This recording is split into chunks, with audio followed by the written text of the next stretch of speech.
जय श्री कृष्णा। आप सभी को श्राद्ध पक्ष 2025 की ढेरों शुभकामनाएं। प्रिय दर्शकों, आज आप तीसरा और चौथा श्राद्ध कर रहे होंगे। श्राद्ध पक्ष में आपको प्रतिदिन सुनना चाहिए श्रीमद् भागवत गीता का 7वां अध्याय।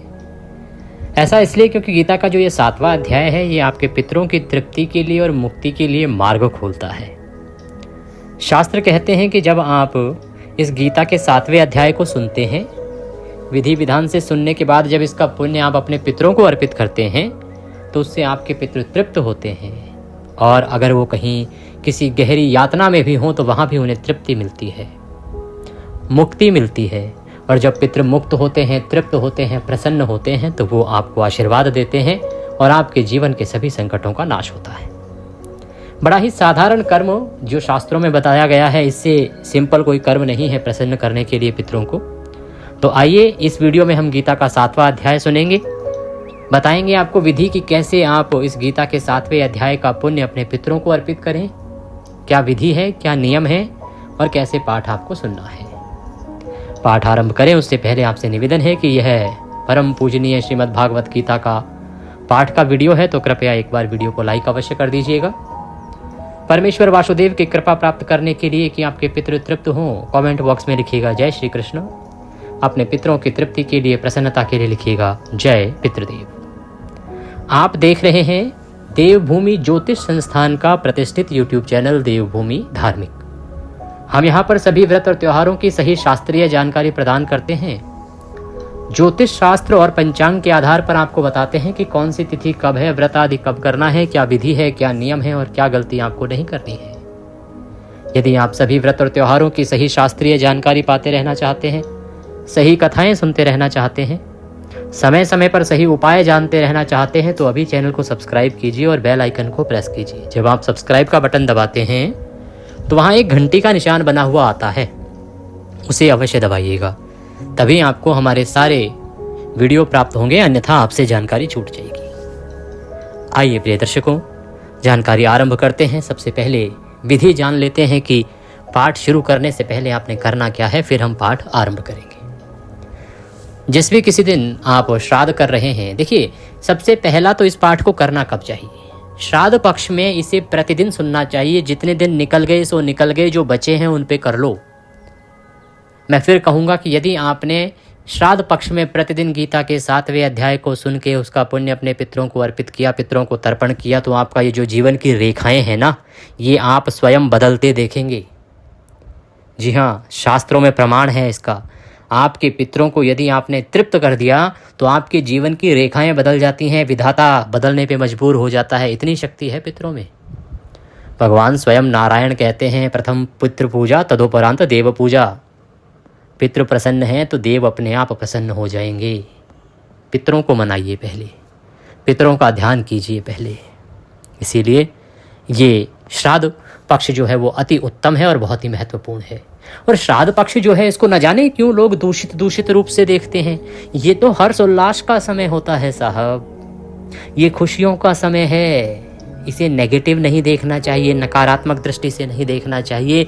इसे खुशी का अवसर समझना चाहिए। आपके पूर्वज आपके घर आ रहे हैं, जैसे आपके मेहमान आपके घर आते हैं, आप खुश होते हैं। आपको प्रसन्न होने चाहिए कि आपके अनंत जो पूर्वज हैं, जो न जाने कब कब आपसे दूर जा चुके हैं, वो आपसे मिलने आ रहे हैं।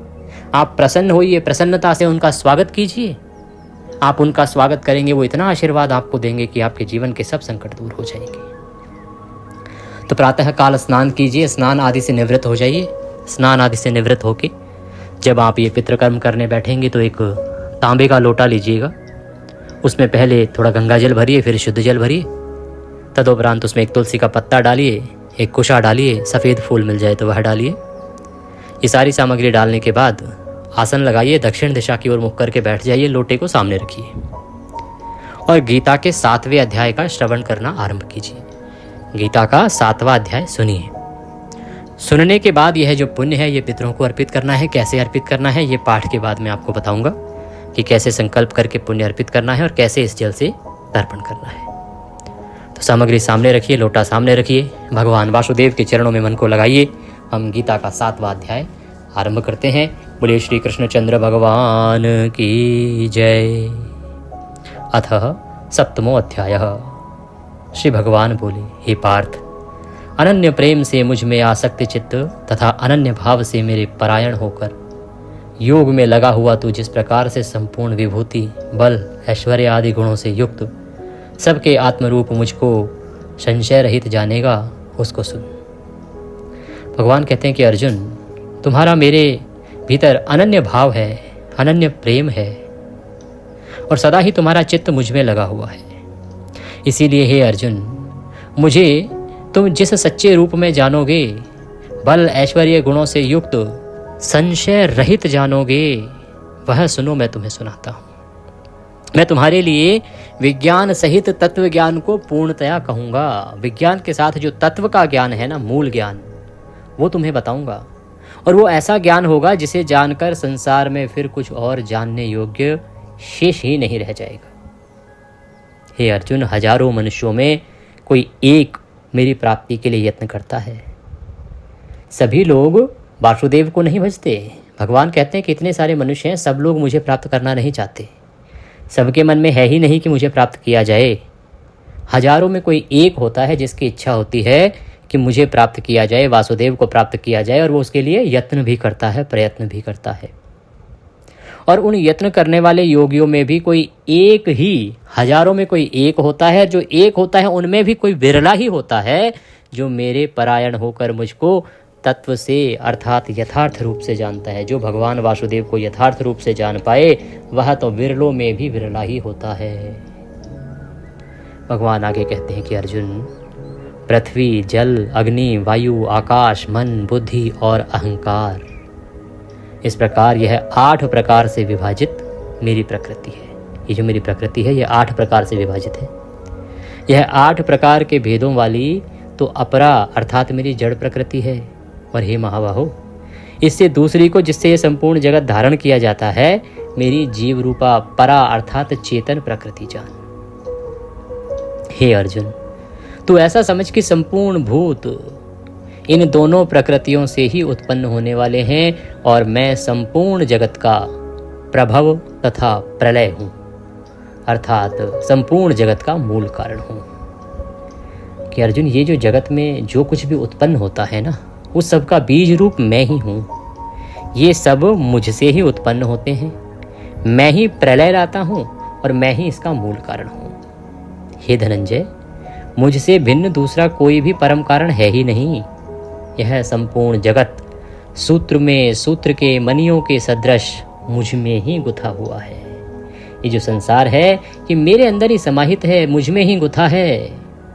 अर्जुन, मैं जल में रस हूँ और चंद्रमा और सूर्यों में प्रकाश हूँ। जिस जल को पीते हैं उसमें जो रस आता है वह भगवान वासुदेव ही हैं, और जो सूर्य और चंद्रमा चमकते हैं उनका अपना तेज नहीं है, वो भगवान वासुदेव के कारण ही चमकते हैं। और संपूर्ण वेदों में मैं ओंकार हूँ, आकाश में शब्द और पुरुषों में पुरुष तत्व हूँ। भगवान कहते हैं कि हे अर्जुन, ये जितने भी तुम देखते हो पुरुषों में पुरुषत्व, वो उनका अपना पुरुषत्व नहीं होता, वो मैं साक्षात स्वयं विद्यमान रहता हूँ। जिस ओंकार को पूजते हो वेदों में, वह ओंकार निराकार कोई और नहीं, वह मैं ही हूँ। अर्जुन, पृथ्वी में जो पवित्र गंध है ना, जिसको आप महसूस करते हैं, सूंघते हैं, भगवान कहते हैं कि पृथ्वी में पवित्र गंध और अग्नि में तेज मैं ही हूँ। जो तेज अग्नि का जला देता है वह तेज कोई और नहीं है, भगवान वासुदेव है। तथा संपूर्ण भूतों में उनका जीवन हूँ और तपस्वियों में तप हूँ। जितने भी मनुष्य हैं उन सब में जो जीवन चल रहा है, प्राण वायु का जो संचार हो रहा है, वो भगवान वासुदेव के ही रूप हैं, वासुदेव ही कर रहे हैं। और तपस्वियों के अंदर जो तप होता है वो भी भगवान वासुदेव ही हैं। हे अर्जुन, तू संपूर्ण भूतों का सनातन बीज मुझको ही जान। मैं बुद्धिमानों की बुद्धि और तेजस्वियों का तेज हूँ। ये पूरा सनातन संसार है, इस संसार का मूल बीज मैं ही हूँ। मुझे ही समझ, मुझसे ही सब जन्मा है। मैं बुद्धिमानों में जो परम बुद्धि है, कुशाग्र बुद्धि है, वो मैं हूँ। और तेजस्वियों में जो तेज है ना, वो भी मैं ही हूँ। हे भरत श्रेष्ठ, मैं बलवानों का आसक्ति और कामनाओं से रहित बल अर्थात सामर्थ्य हूँ, और सब भूतों में धर्म के अनुकूल अर्थात शास्त्र के अनुकूल काम हूँ। और जो सत्व गुणों से उत्पन्न होने वाले भाव हैं और जो रजोगुण से उत्पन्न होने वाले भाव हैं तथा तमोगुण से होने वाले भाव हैं, उन सबको तुम मुझसे ही होने वाले हैं ऐसा जान, परंतु वास्तव में उनमें मैं और वे मुझ में नहीं हैं। हे अर्जुन, इस संसार में जो सतगुण, रजगुण, तमगुण है ना, उनसे जो भाव उत्पन्न होते हैं, ये समझो कि वो मुझसे ही होने वाले हैं। परंतु वास्तविकता ये है कि ना तो वो तीनों गुण मेरे अंदर विद्यमान है और ना ही उन तीनों गुणों में मैं विद्यमान रहता हूँ। गुणों के कार्यरूप सात्विक, राजस और तामस, इन तीनों प्रकार के भावों से ये सारा संसार, प्राणी समुदाय मोहित हो रहा है। जो तीन गुण हैं, सत्य, रज और तामस, इनका इतना अधिक प्रभाव है कि जो संसार है, संसार के जो प्राणी हैं ना, वो इससे मोहित हुए जा रहे हैं। और इसीलिए इन तीनों गुणों से परे मुझ अविनाशी को नहीं जानते। ये तीनों गुणों में घिरी हुई है ये पब्लिक। साधारण शब्दों में कहूँ तो जो जनता है हमारी, कोई राजस में, किसी के अंदर राजस गुण है, किसी में तामस है, किसी में सात्विक है, इन तीनों गुणों में घिरी हुई है। भगवान कहते हैं क्योंकि यह अलौकिक अर्थात अति अद्भुत त्रिगुण में ही मेरी माया बड़ी दुस्तर है। ये तीन गुणों वाली जो मेरी माया है ना, ये साधारण नहीं है। ये सबको घेरे रखती है, सबको मोह में डाले रखती है, मोह जाल में फंसा के रखती है।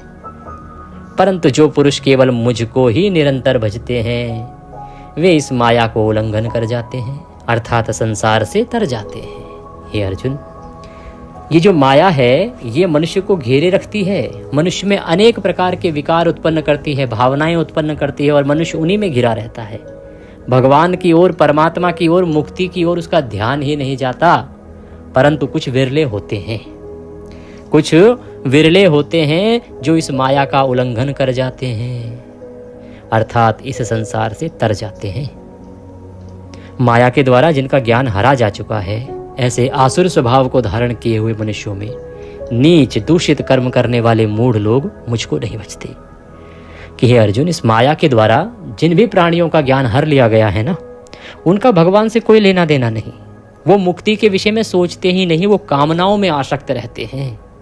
वो बड़े ही नीच और दूषित कर्म करने वाले हैं, वो मुझको नहीं बचते। यही भरतवंशियों में श्रेष्ठ अर्जुन, उत्तम कर्म करने वाले अर्थार्थी लोग, आर्त, जिज्ञासु और ज्ञानी, ऐसे चार प्रकार के भक्तजन हैं जो मुझे भजते हैं। और इन चार प्रकार के भक्तजनों में भी जो ज्ञानी है ना, वो मुझे अति प्रिय है। उनमें नित्य मुझ में एक ही भाव से स्थित अनन्य प्रेम भक्ति वाला ज्ञानी भक्त अति उत्तम है, क्योंकि मुझको तत्व से जानने वाले को, तत्व से जानने वाले ज्ञानी को मैं अत्यंत प्रिय हूँ, और वह ज्ञानी मुझे अत्यंत प्रिय है। ये सभी उदार हैं, सभी उदार हैं, परंतु ज्ञानी जो है ना, वो साक्षात मेरा ही स्वरूप समझना चाहिए। वो कोई और नहीं है अर्जुन, वो साक्षात मेरा ही स्वरूप है, ऐसा मेरा मत है। क्योंकि वह मदगत मन बुद्धि वाला ज्ञानी भक्त अति उत्तम गति स्वरूप मुझ में ही अच्छी प्रकार से स्थित है। बहुत जन्मों के अंत के जन्म में तत्व ज्ञान को प्राप्त पुरुष सब कुछ वासुदेव ही हैं, इस प्रकार मुझको भजता है, वह महात्मा अत्यंत दुर्लभ है। यही अर्जुन, मनुष्य अनेकों जन्म लेता है, जीव अनेकों जन्म लेता है, अनेकों जन्म लेने पर भी जो अंत का उसका जन्म होता है, उसमें भी तत्व ज्ञान को प्राप्त कर ले ऐसा कोई मनुष्य, और ये जान ले कि सब कुछ वासुदेव ही हैं और वो मुझे भजने लगे, इस प्रकार का महात्मा बड़ा ही दुर्लभ है। ऐसा मनुष्य मिलता ही नहीं है। सभी माया में जकड़े हुए हैं। भगवान कहते हैं कि उन भोगों की कामना द्वारा जिनका ज्ञान हरा जा चुका है, वे लोग अपने स्वभाव से प्रेरित होकर उस नियम को धारण करके अन्य देवताओं को भजते हैं, अर्थात पूजते हैं। कहते कि अर्जुन, जो मनुष्य है ना, उसका भिन्न भिन्न कामनाओं में, भोगों में मन लगा हुआ है। कोई धन पाना चाहता है, कोई स्त्री पाना चाहता है, कोई बाहर भ्रमण करना चाहता है, कोई ख्याति पाना चाहता है, कोई ऊंचा पद पाना चाहता है, कोई धन पाना चाहता है। सबकी अपनी अपनी लालसाएं हैं, और उन लालसाओं को, उन इच्छाओं को, उन कामनाओं को पूरा करने के लिए वे अलग अलग देवताओं को भजते रहते हैं। इसको ऐसे समझिए कि मनुष्य को लगता है कि अमुक देवता हमारी अमुक इच्छा पूरी कर देगा, ये देवता हमें धन देगा, ये हमें स्त्री देगा, ये हमें प्रेम देगा, ये हमें वैभव देगा। तो जिस जिस देवता से उनको जो जो उम्मीद होती है उस देवता को मनुष्य भजता है। ये भगवान कहना चाहते हैं कि मनुष्य जो है कामनाओं से घिरा हुआ है, और जब उसको लगता है कि इस देवता से ये कामना पूरी हो सकती है तो वह उसी देवता को पूजने लग जाता है। जो जो सकाम भक्त जिस जिस देवता को स्वरूप को श्रद्धा से पूजता है उस भक्त की श्रद्धा को मैं उसी देवता के प्रति स्थिर करता हूँ। कि हे अर्जुन, इन कामनाओं की पूर्ति के लिए जो जो मनुष्य, जो जो भक्त जिस जिस किसी देवता के स्वरूप की पूजा करना चाहता है ना, मैं उस भक्त की श्रद्धा को उसके प्रति स्थिर कर देता हूँ। कैसे स्थिर कर देता हूँ कि वह पुरुष उस श्रद्धा से युक्त होकर उस देवता का पूजन करता है और उस देवता से मेरे द्वारा ही विधान किए हुए उन इच्छित भोगों को निसंदेह प्राप्त करता है। कि भाई मनुष्य ने अमुक देवता से कोई कामना की कि प्रभु मुझे ये प्रदान करवा दो, मेरा ये काम बनवा दो, मैं आपको इतने का प्रसाद चढ़ाऊंगा, इतनी परिक्रमा करूंगा, इतने का छत्तर चढ़ाऊंगा, भंडारे करवाऊंगा, जो भी। तो भगवान कहते हैं कि इस प्रकार से मनुष्य जो है उस देवता में आसक्त चित्त हो जाता है कि ये देवता पूरी करेंगे। तो मैं क्या करता हूँ कि मेरे द्वारा ही जो विधान किए हुए इच्छित भोग हैं उनको उस देवता के माध्यम से उस मनुष्य को प्रदान करवा देता हूँ।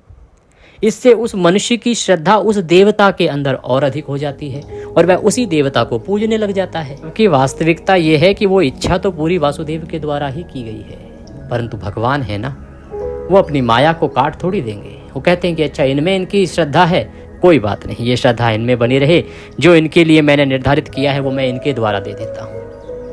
भगवान कहते हैं परंतु उन अल्प बुद्धि वालों का जो वो फल है ना, वो नाशवान है, तथा वे देवताओं को पूजने वाले देवताओं को ही प्राप्त होते हैं। ये जो फल प्राप्त करता है मनुष्य, ये सदा सदा का नहीं होता है अर्जुन। ये आज नहीं तो कल नाश को प्राप्त होगा। धन है, समाप्त हो जाएगा। स्त्री है, छोड़ के चली जाएगी, मृत्यु को प्राप्त हो जाएगी। आपकी ख्याति है, वो भी समाप्त हो जाएगी। आप आज किसी पद पर हो, वो पद भी कल चला जाएगा। कोई भी जो आप कामना पूरी करना चाहते हैं, वो कोई भी कामना सदा सदा आपके साथ नहीं रहती। वो नाशवान है, नश्वर है, आज नहीं तो कल पूरी नष्ट हो ही जानी है।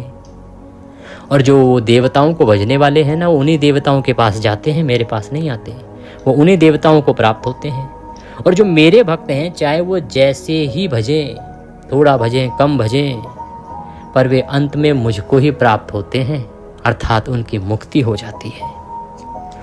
बुद्धिहीन पुरुष मेरे अनुत्तम अविनाशी परम भाव को न जानते हुए मन इंद्रियों से परे मुझ सच्चिदानंदन घन परमात्मा को मनुष्य की भांति जन्म कर व्यक्ति भाव को प्राप्त हुआ मानते हैं।